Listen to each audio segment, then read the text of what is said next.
My name is Benny Johnson. As some of you know, I've been struggling with addiction. However, I decided to change my life and went into recovery. I've started this podcast 90 Days Clean, and I want to take you along in my journey. What does lie ahead of me? Let me be frank. I do not know. Will I ever drink again? I do not know. This is how Stairway to Redemption was born. It is my search for answer in a real-time process of what is going to work for me. It is then my aspiration to help you figure out what's going to work for you. It is our journey together.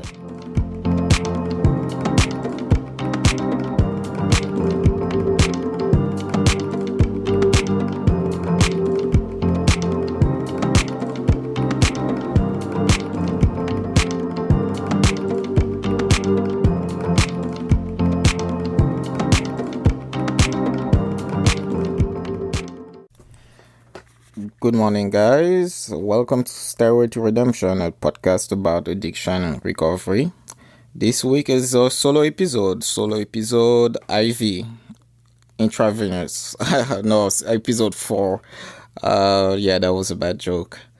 So I haven't done one of these in a while, and knowing that there was a hiatus back in March of like about 2.5 weeks where I didn't publish any episode. I think this one is due. So on the topic today, let's start. Let's start with the state of the mind address. I've been feeling good lately. I've been giving a time frame on my graduation from my outpatient program. And it's good. It's looking good. I'm supposed to graduate at the end of May, if everything goes right. But initially, I was supposed to graduate at the end of this month in April. But something happened.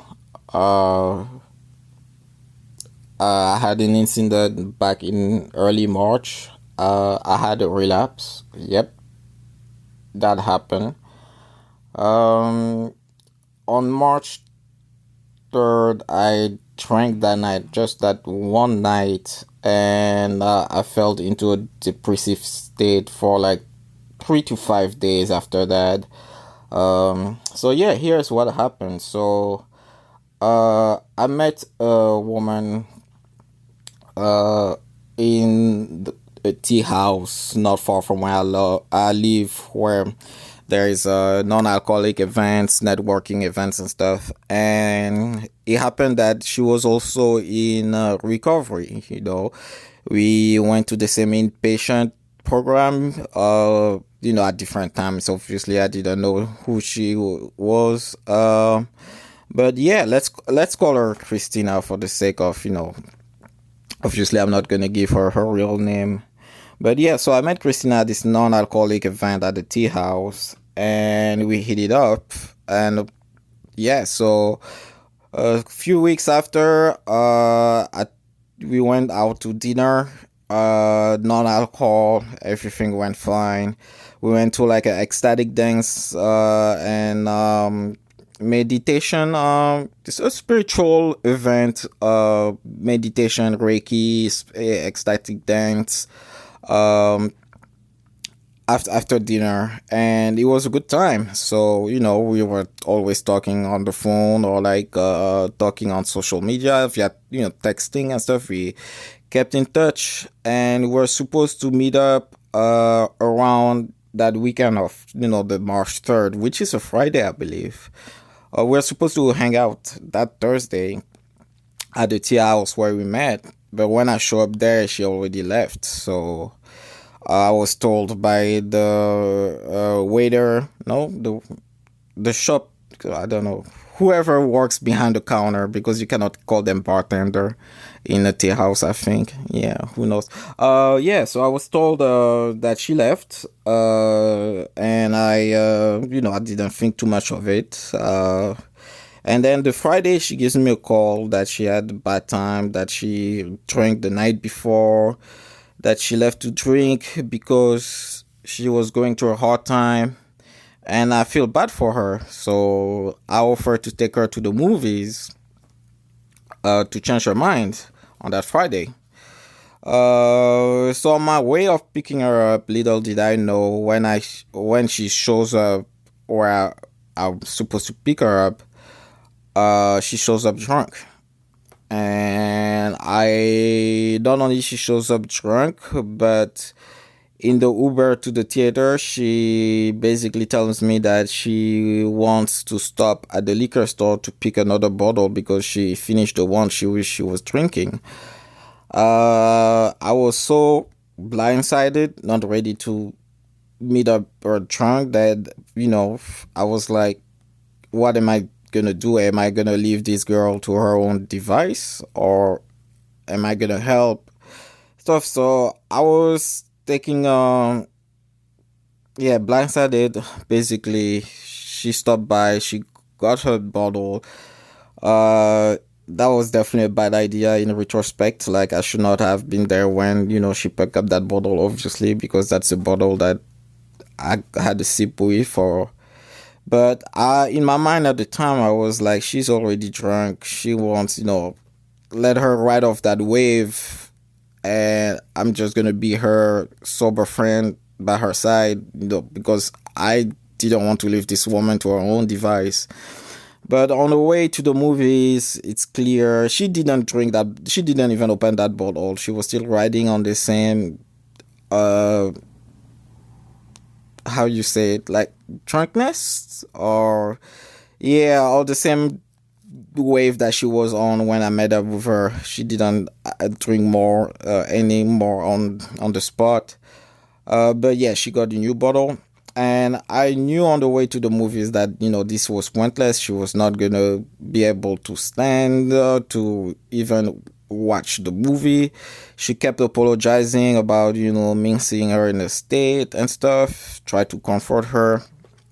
And instead, what I decided to do was to get a hotel room for her to sleep it off.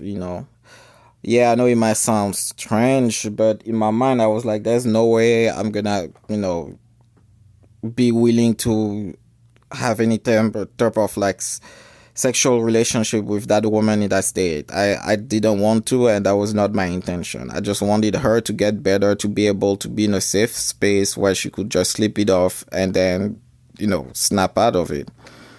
But then when we were in a room, she starts sharing about the things that plague her. And first of all, I was already in a very emotional state when I saw her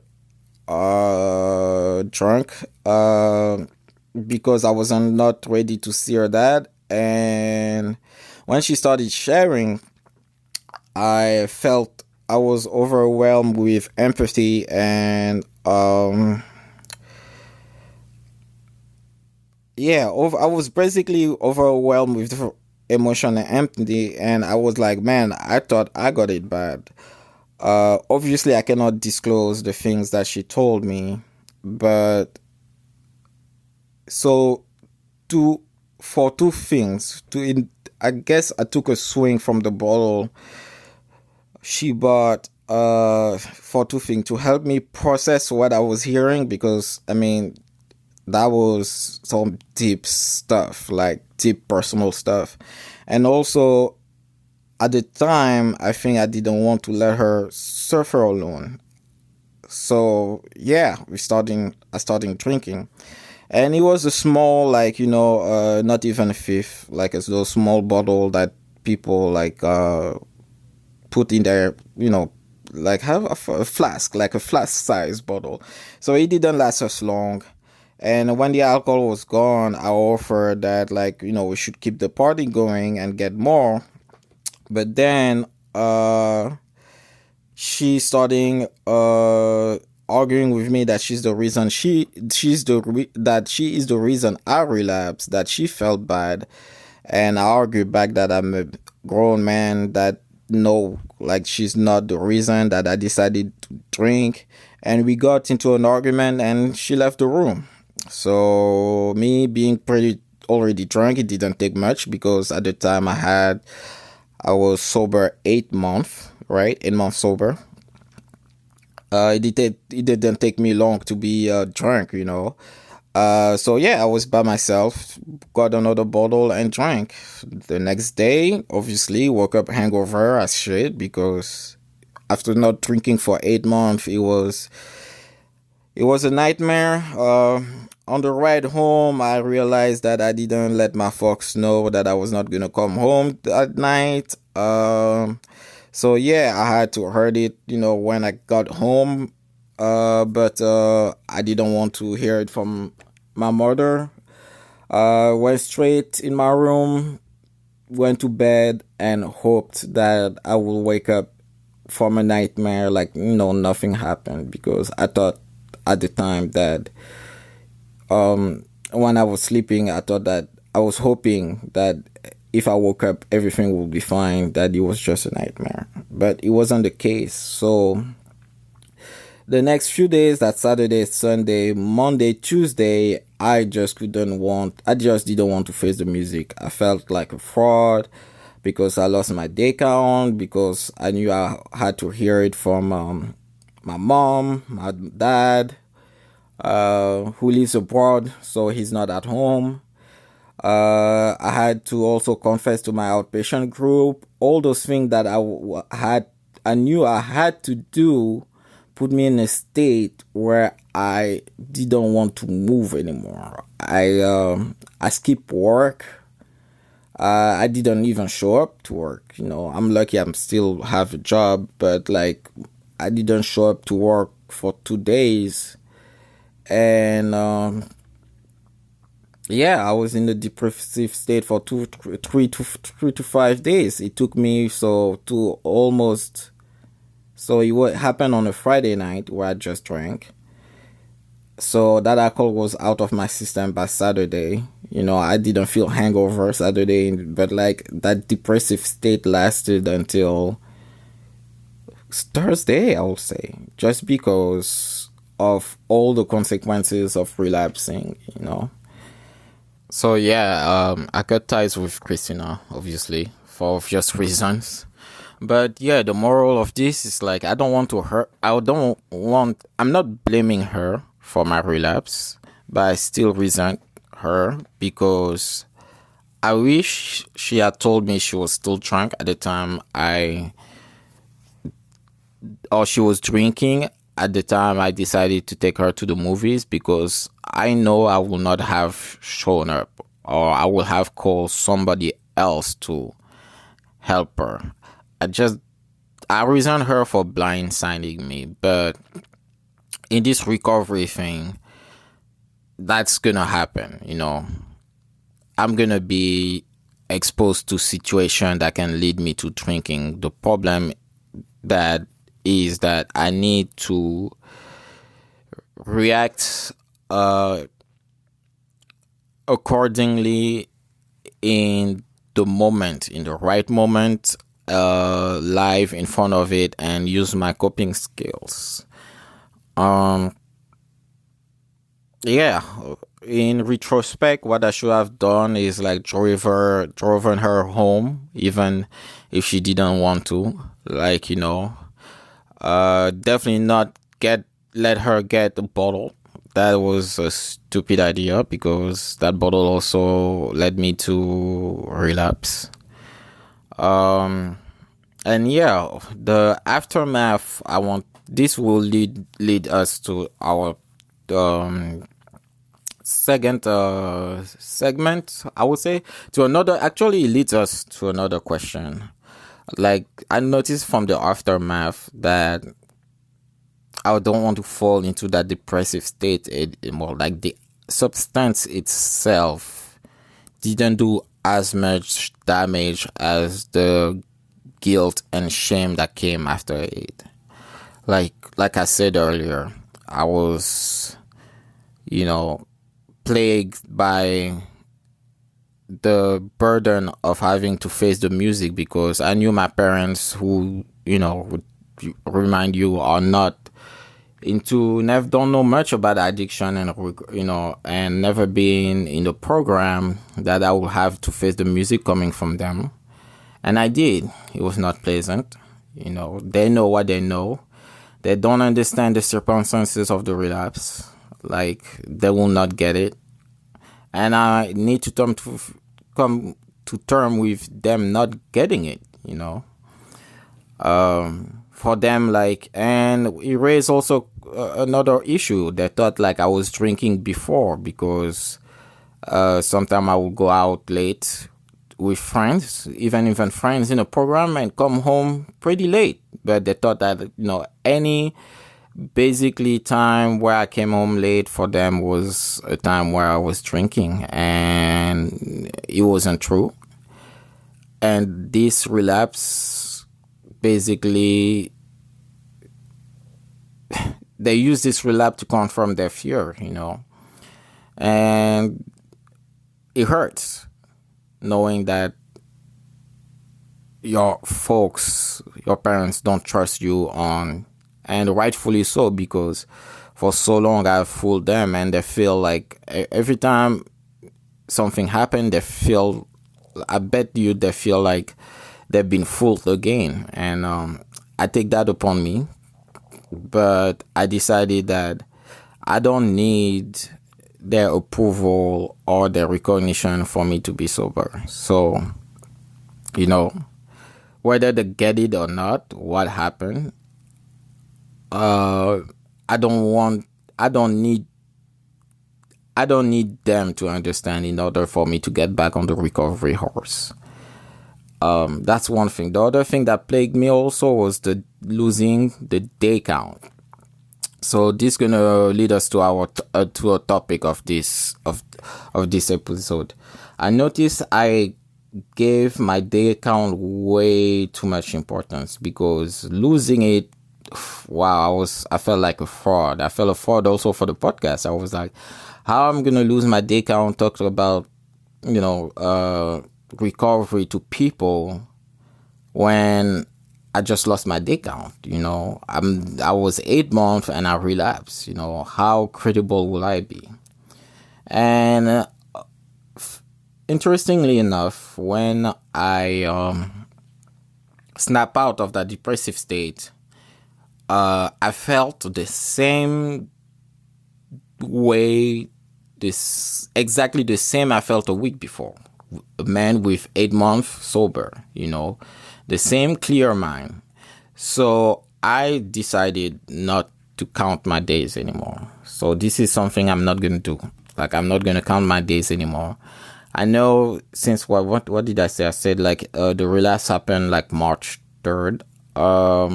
We are today April 14th. So yeah, you can do the math yourself. And if somebody asks me how long I've been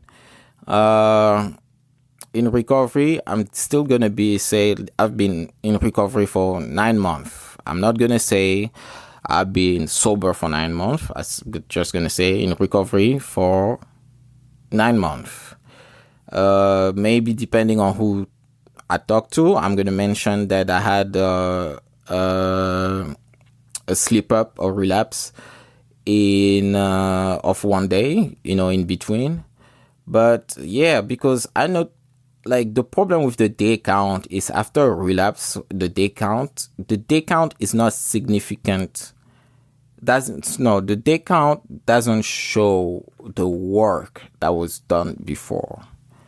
So when people give the day count at the AA meeting, for example, somebody who had 20 years and just relapse cannot be at the same level that somebody who had 8 months and just relapse.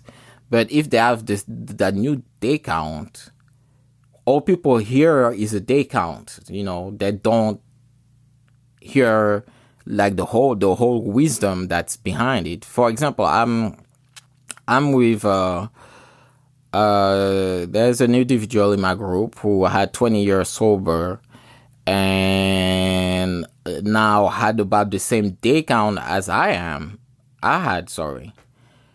And I cannot call myself like as wise as them in the recovery game, because they had that 20 years sober experience that I don't have.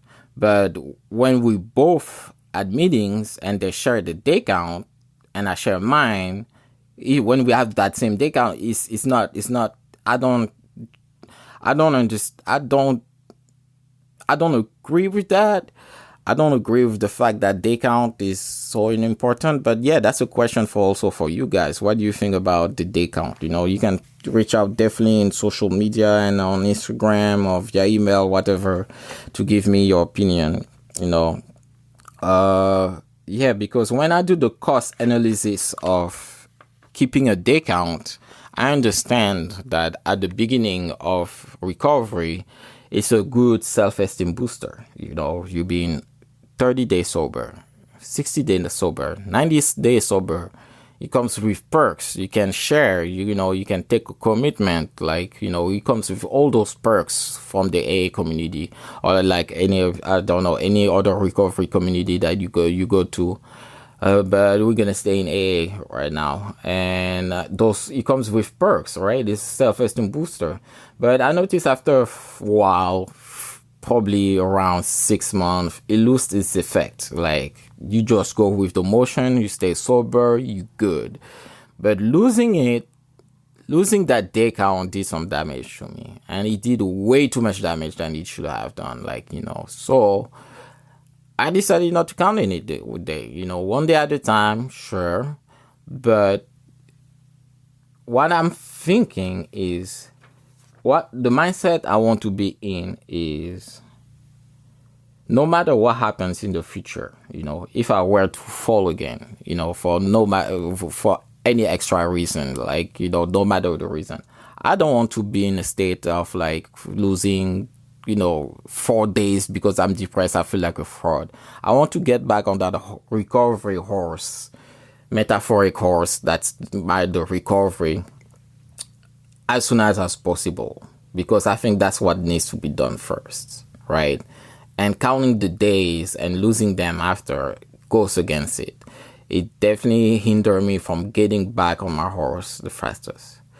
The other thing, coming clean to the group, wasn't easy. I think it was actually the easiest out of it compared to my parents, to the podcast.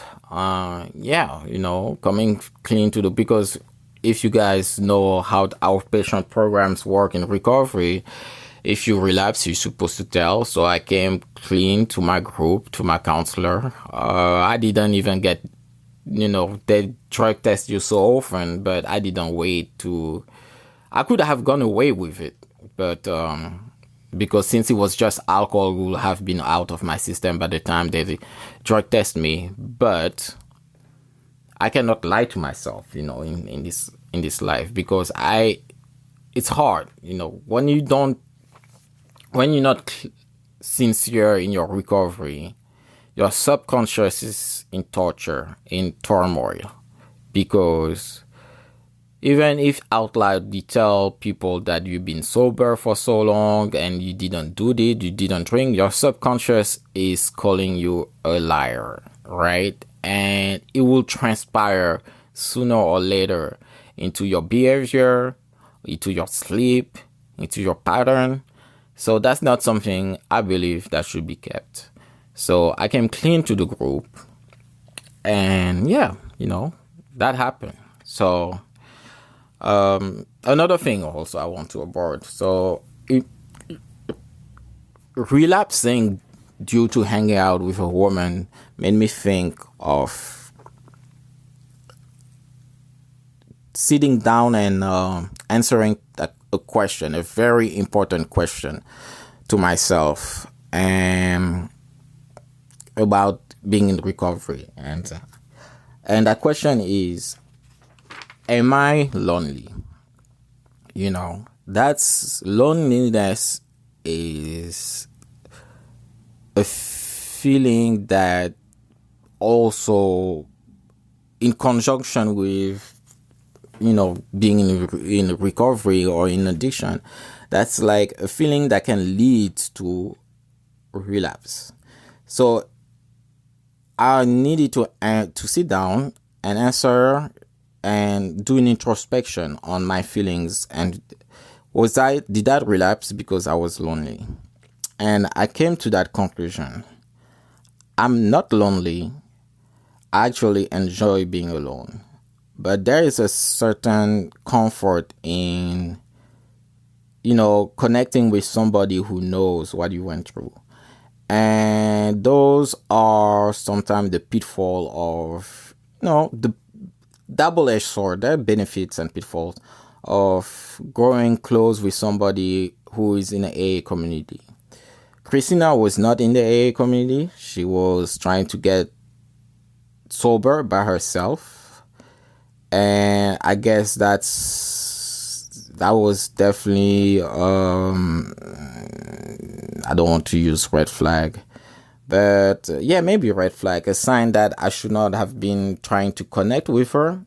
But also, I was a person that didn't just want to hang out with, and I still don't want just to hang out with people who are solely in AA. I don't believe in it. Like, I believe that you can still hang out with other people who, they're like other community circles of people out there that do not drink, that do other things, not center around alcohol, that we can connect with as people in recovery.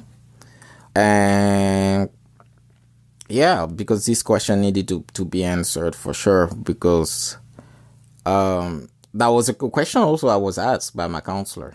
But what I got from this experience also is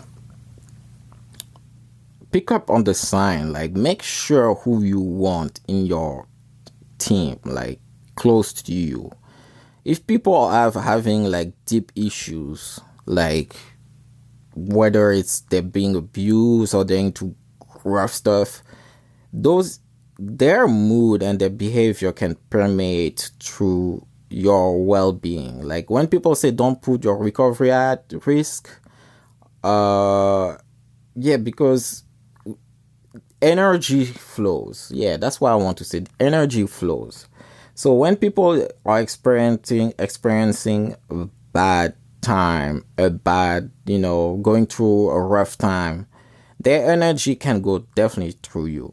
And I noticed that her energy went through me and put me in a state of, I was basically feeling what she was.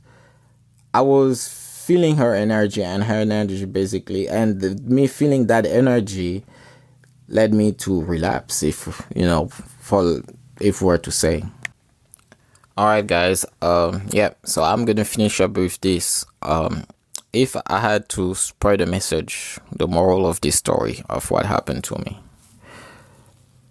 no matter the reason you fall off your recovery horse, I like that analogy, recovery horse, get back on it as soon as possible, because it's not gonna get better if you don't.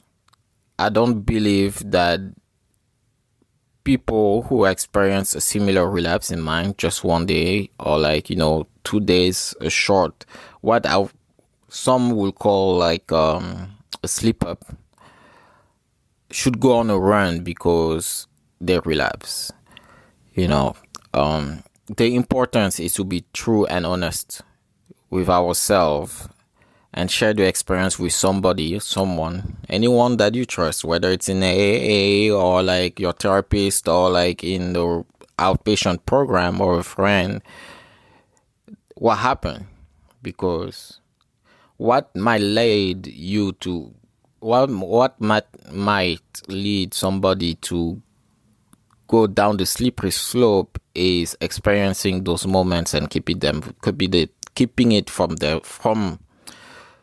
themselves. Oh man, I cannot talk. What's going on? So I believe that sharing, being honest and sharing what happened with somebody is definitely essential in processing this thing.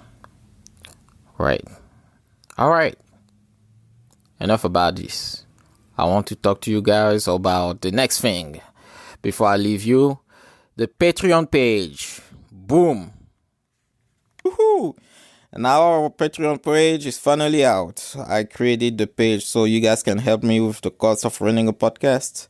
So far, the podcast is running on my dime and it's not easy. So don't worry, I have no intention on living on on living up a life on your donation, but you never know. Like, I hope you never know where this can go if I get a shit ton of money. But I plan on definitely letting you guys know what I do with that money and give you a report when it comes to the donation.